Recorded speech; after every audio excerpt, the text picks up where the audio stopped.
All right, let's dive right into this explainer. Today, we're taking a highly structured, super visual tour of a deeply esoteric space known as the Halls of Amenti. We're going to be exploring this entirely through the out-of-body accounts of Darius J. Wright. Now, whether you're a seasoned traveler in astral projection or completely new to these metaphysical concepts, we're going to break down exactly what these halls are, what it actually feels like as you're moving around in them, and what their ultimate spiritual purpose is really said to be. To make sense of this massive, otherworldly space, we're going to follow a very clear map. We'll start with entering the middle pyramid, then navigating by soul signature, discovering the soul crystal, mapping the 12 realms, and finally looking at the ultimate spiritual purpose. Okay, section 1, entering the middle pyramid, the astral access point. Let's see how this journey actually kicks off.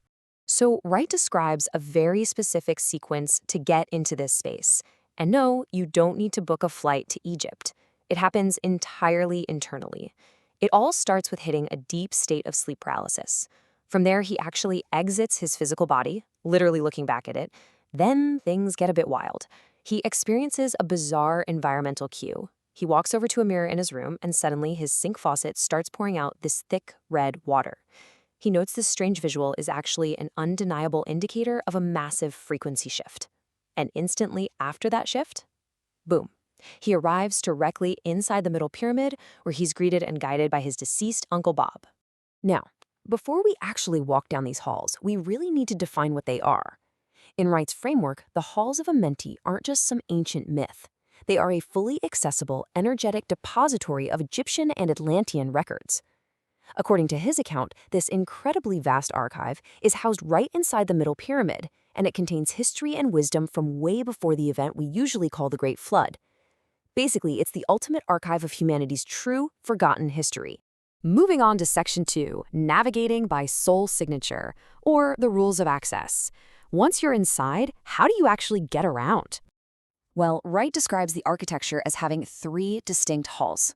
When his uncle led him down into the middle hall, he noticed something incredible.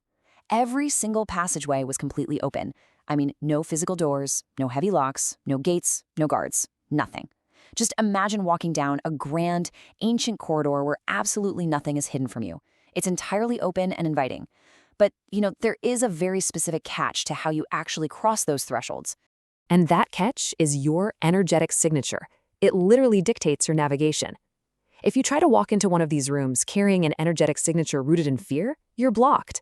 It doesn't matter how wide open that doorway looks, you simply can't get in or access the information. But on the flip side, if your soul is standing in a clear frequency of integrity and love, the doorway just yields. The ancient records and sacred items inside are seamlessly unlocked. Basically, you are your own key. All right, Section 3, the Soul Crystal, visualizing your energy. Let's walk a little further down that middle hall and look at the first specific artifact Wright interacted with. So he walks through one of these open doorways and peers into this absolutely fascinating object, a crystal surrounded by a glowing white fringe. But here's the cool part. This isn't just a static museum piece sitting quietly on a pedestal. It's a living, interactive tool that dynamically reads the soul of whoever's standing right in front of it. This perfectly shows just how personalized the halls really are. The crystal reacts instantly to your unique energetic signature, changing colors based on exactly what your soul is bringing into that space in that very moment. For Wright, during this particular visit, the crystal shifted to a deep, resonant green. It perfectly matched his own energetic state, giving him a real-time visual reflection of his spiritual frequency. Which brings us to Section 4, Mapping the 12 Realms, the Blueprint of the Construct. As we proceed to the very end of the middle hall, the sheer scale of this place just explodes. Wright says he found this massive, awe-inspiring architectural mapping system. He explains that this space actually holds the complete, sprawling layout of our entire universe's construct. Just wrap your head around the scale of that for a second. A single room that holds the ultimate blueprint of how our reality functions, mapped out explicitly into 12 distinct realms. And alongside those 12 realms, this map details exactly 12 stargates. Wright learned that these stargates act as pivotal navigation points for consciousness. The 12th stargate in particular is crucial. It acts as the definitive exit point. Moving through that 12th gate reportedly takes a soul completely out of this constructed universe altogether, a final exit into a much broader reality. Now, this is where it gets super intriguing. To ground this massive concept, Wright notes that beings in the halls explained a very specific function of our night sky. They told him that stars and even earthly anomalies like the Bermuda Triangle actually function as dimensional space access points within this vast map.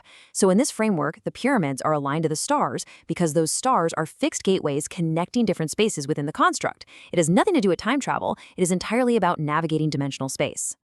Finally, Section 5, the ultimate spiritual purpose, also known as the Great Work. Beyond all the cosmic maps and crystals, what is the actual point of all this?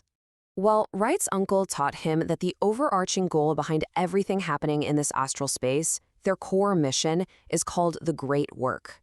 And it's honestly quite simple: waking souls up to the reality of the other side.